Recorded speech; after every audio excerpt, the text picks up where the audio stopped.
Nicklaus is gone, done. He just doesn't have the game anymore. It's rusted from lack of use. He's 46 and nobody that old wins the Masters. And what they did is they took the article and they put it on the fridge of the house they were staying at because they knew he'd read it every day. Isn't that clever? Welcome to Talk Birdie To Me with former world number 16 Nick O'Hearn and Tour Pro Mark Allen. Live from Titleist and FootJoy headquarters. And thanks to our great partners, Host Plus, the official retirement partner of Talk Birdie To Me. Driving a BMW is like hitting the perfect shot. Smooth, controlled and powerful.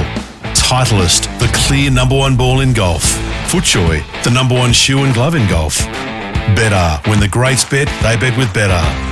Ping will help you play your best. And the Golf Clearance Outlet, who beat everyone's prices. Now, here's Nick and Mark.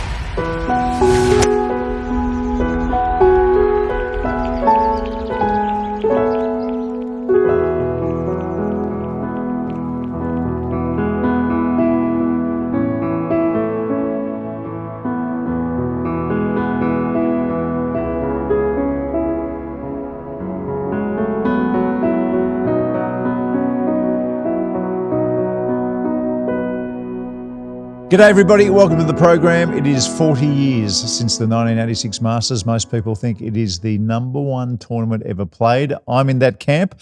This is a Talk Birdie To Me mini. And Nick, Put me in that camp too. You're in that camp too, greatest ever tournament? Greatest ever. It made me want to become a professional golfer. How old were you in 1986? 86. I'm an October boy, so I was 14 years old. Right, I had just turned 17 back in 1986. And, you know, like every other kid, that week was a special one. And, you know, when you think back to the tournament, it's not just Jack winning the thing. No.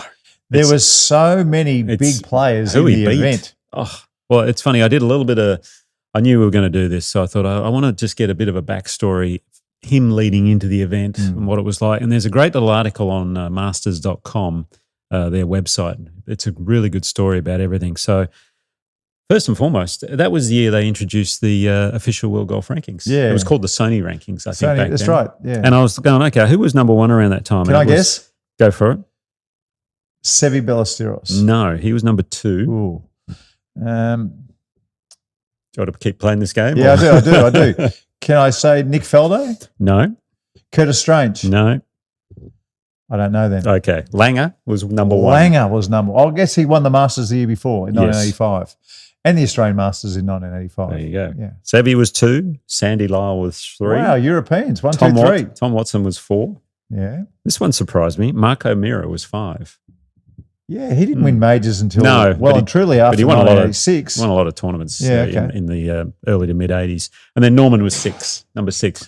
Jack Nicklaus, who obviously won the Masters, I think he was number 33. In the world. And he hadn't been playing all that well for the last few years. I think his previous major he'd won was 1980.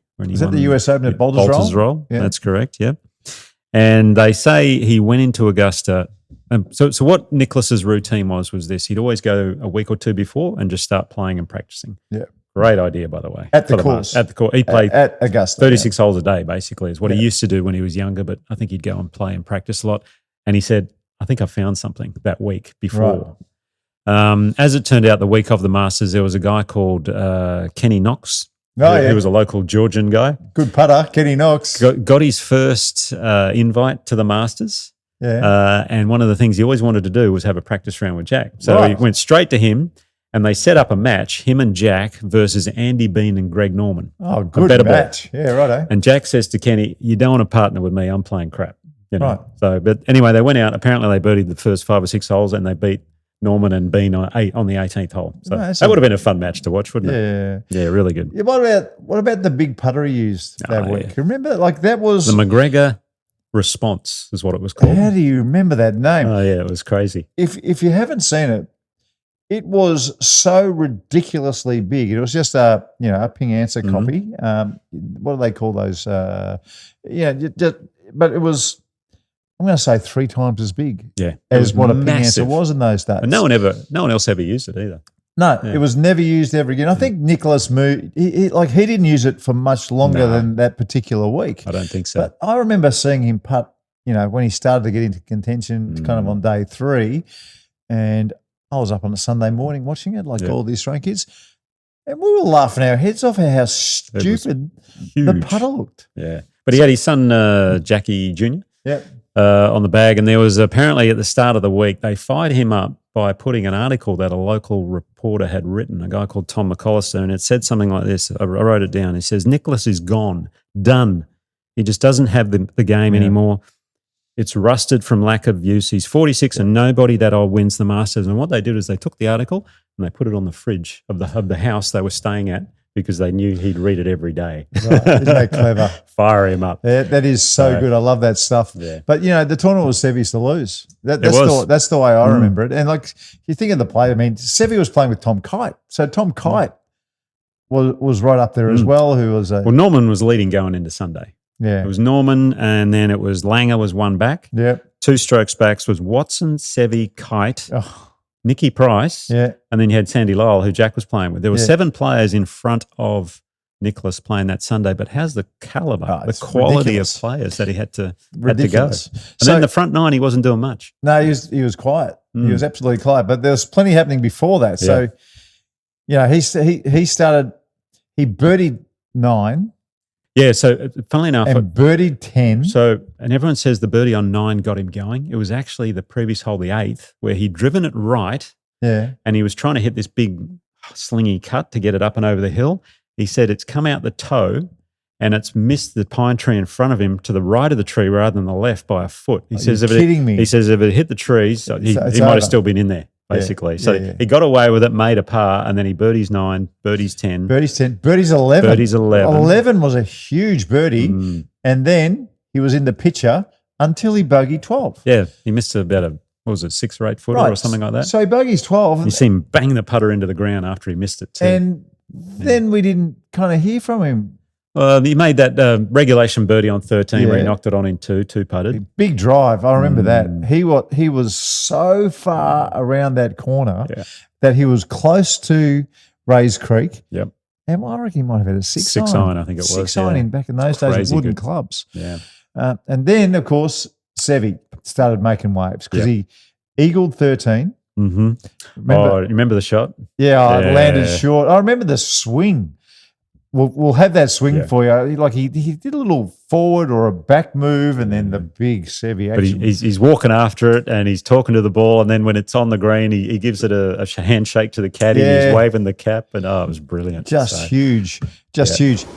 Cannot afford to lose it to the right here whatsoever. After bail left.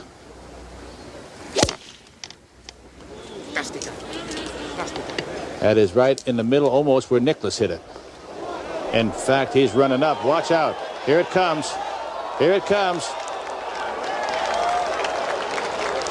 What a beautiful shot. The difference between Nicklaus's and Ballesteros' shot is that Ballesteros' shot released and Nicklaus just grabbed up. He has got that with about 8 feet for eagle. And you can tell, I think he likes it. And that week also with Seve, that week there was no Nike merchandise, even though he was wearing Nike polos for them. So Seve was the first Nike golfer, right? And he actually had a Augusta visor on that week, but he wanted to give Nike some more exposure, so he cut the labels out of the Nike shirts that he had, and he needed 2 Nike labels to cover the logo of Augusta. Yeah. Wow. So I remember seeing that and thinking, wow, what's an unusual visor. I was a visor guy if I ever wore a hat at that stage as a junior. So Nicklaus pars 14, gets to the 15th, hits. He hit it over the back at 14. Oh, he did too, because they had that front right pin, didn't they? And he did he hit a chip? Yeah, he hit a chip from over the back and did a pretty good job. Almost went in, I reckon. Yep. And then on 15, they talk about his 1 iron's been some of the greatest shots ever, but the 4 iron he hit into 15, where it's just coming down the setting sun, and it almost one hops it in. Yeah. Jack Nicklaus has 200 yards, and he never needed an eagle more. There have been 3 eagles in the last 4 players: Pavin, Coke, and Macumber.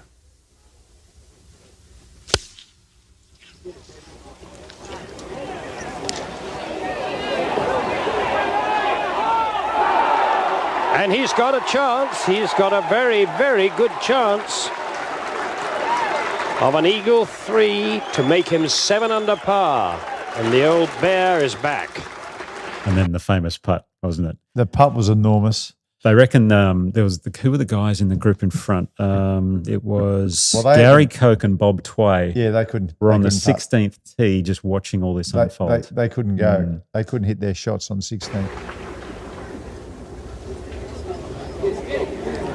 Yes, sir. The battle is joined. My goodness. There's life in the old bear yet. And was it Tom Watson back on 15 watching it all happen? I think it was, yeah. And I remember the Vern Lundquist was talking about his old rival, at the top of the hill watching, and Tom knew he was kind of out at that stage. Yeah. And then, of course, Seve got to 15. Well, Jack makes the putt. Remember, Jackie Jr. jumps in the air? Yep. That was massive. That was huge. Huge eagle. So Seve's behind, right? Yeah, he's at least 2 or 3 groups behind. Jack's already now gone to the 16th tee. And this is one of my most favourite bits of commentary ever, because Jim Nance wasn't the host at this stage. He was on the 16th hole, and he had alongside him Tom Wysthoff. That's right. And you tell this story better. Well, although I think we should show the clip. Well, we show the clip, but let's try and recreate it before we show the clip. So Nance goes, so what's he thinking? And I remember Wysthoff said, well, if I knew what he was thinking, I would have won this tournament or something like that. Yeah. And then he goes, no, but seriously, he's thinking he's going to go right at the pin, stay down, accelerate through the ball. Your destiny is right here. And then, like clockwork, Nicklaus takes the club back. It was so perfect, and it's just whoosh. Yeah. And I remember, and you know why that piece of commentary came out? Because Nance spoke about it earlier. He said Nance was talking through Jack, getting up to the ball, being over it, and he'd used all his best stuff, and then all of a sudden Jack backs away, and Nance has gone, oh, I haven't got much more to say. So he threw it to Tom, and then that's when that came out. We never would have heard that if Nicklaus hadn't have backed away. It was a great piece of commentary. And Jack Nicklaus, knowing he must continue the charge, he has to figure that Ballesteros will make at least birdie back at 15. If anyone has ever owned this hole, it would be Jack Nicklaus. When he won his first green jacket back in 1963, he did it with a birdie here at 16. And, of course, who can forget 1975? The 40-foot putt. Tom Weiskopf, what is going through Jack's mind right now? He has not experienced this kind of a streak in a long time. If I knew the way he thought, I would have won this tournament. No, seriously. He is just going to fire this right at the pin. He's going to think, Jack, this is time right now. Make the swing that you are capable of making. Stay down, accelerate through the ball, make a good golf swing. Your destiny is right here.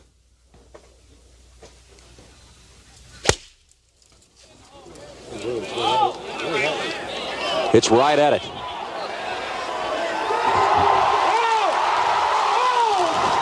Oh, my. So if that's not the best piece of commentary in the history of the game, I'm just not here. Brilliant. Yeah. I'm not here.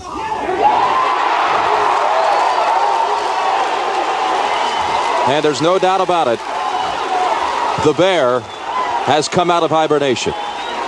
So then Seve gets over his second shot at 15.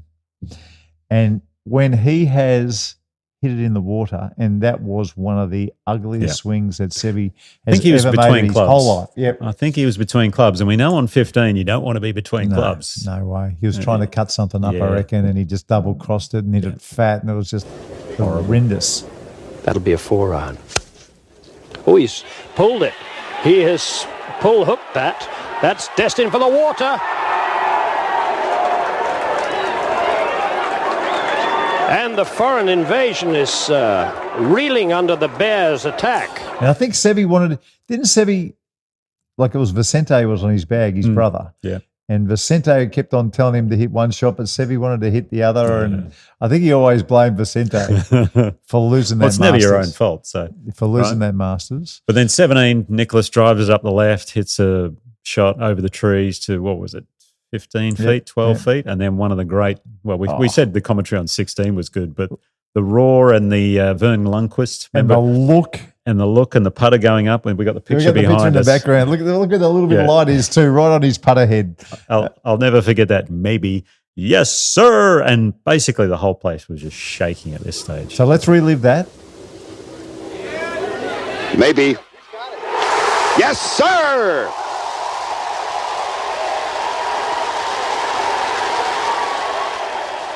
Again, it's gives me chills. Yeah, it's goosebumps. It's so good. So while that's happening, then the shark wakes up. He makes a charge. The shark starts rolling, and he has birdied. He parred 13. So he's missed the birdie at 13, but he birdied 14, 15, 16. I remember the one on 17 too. 17 he was walking that one in, wasn't he? Yes, sir.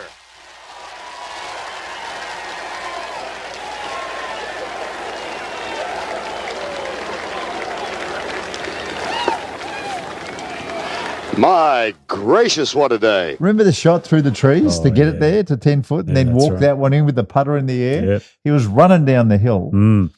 When Jack two putts the last from down the bottom, what a two putt that was. I felt like that putt was in the jaws as well. I mean, he almost shot 29 on the back nine at Augusta with a bogey. He shot 30 on the back nine, coming off a birdie on 9. Yeah. So he birdied 9 as well. So I mean, it's just insane golf. So he actually played the last 10 holes, 7 under, with a bogey. With a bogey. That's insane. Outrageous. Yeah. Impressive. And then, of course, Greg's got the chance. Rips a drive. It's, fabulous drive. Smoked it. 4 on instead of the 5. Instead of hitting the hard 5. Well, he was in between, wasn't he? And was trying to cut one up in there. So. And, it's like when on the upslope. Yeah. And It'll want to go left. It's a huge upslope. So much more than you think. Yeah. The most important thing when you're trying to hit a fade is to get through the shot. If you stay back, it's very easy to flip it. Well, he got way ahead of it, didn't he? Yeah, he got way ahead of it. Yeah, but the other part of it was Kite actually had a putt to get in the playoff. Yeah, that's right. He had about a 10-footer and missed it. And remember, Seve just stepped in front of him then. It was Seve couldn't give us. So I don't think Seve actually knew the situation. Really? I think Seve's probably selfish enough. His mind had gone. He just didn't. He wasn't going to win. Yeah. It was an awkward moment when Tom Kite missed it. Hands in the air, and Seve just wants to putt. He just wants to keep going. Yeah. Don't be short.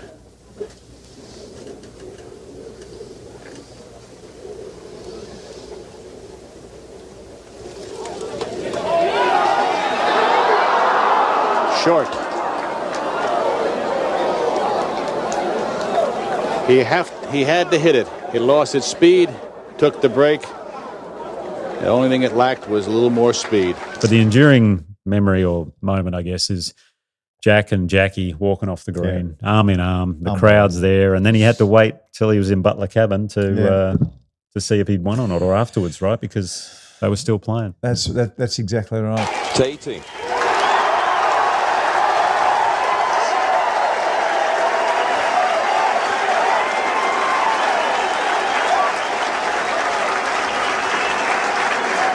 What a round.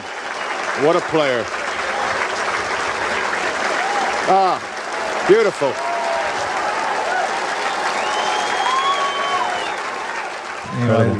It's a tournament that had it all. It had some of the biggest names in the history of golf. It had the best commentary we've ever seen, and the greatest player. Well, I might rephrase that. The player with the greatest record in golf. Won his final major. He beat one of the greatest fields as well at the same time. And I mean, the only one that comes close to that, they say, is the 2019 Masters, which Tiger won after the comeback and everything. But this one for me is up there as the best, greatest golf tournament ever at one of the greatest venues ever. Yeah. And I remember Sneaky Long came in. Remember when Seve and Tom Kite were hitting off 15?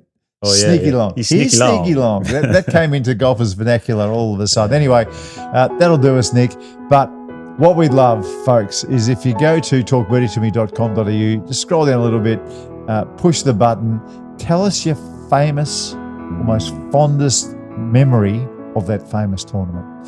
And if you can do some of the commentary with us, wouldn't that be great? Just the best. If you've got your famous bit of commentary that you'd like to resolve, I promise you we'll get it on then. We'll have some fun. And enjoy the Masters this week because it's one of the greatest tournaments ever. And hey, maybe we'll get another finish like that. Who knows?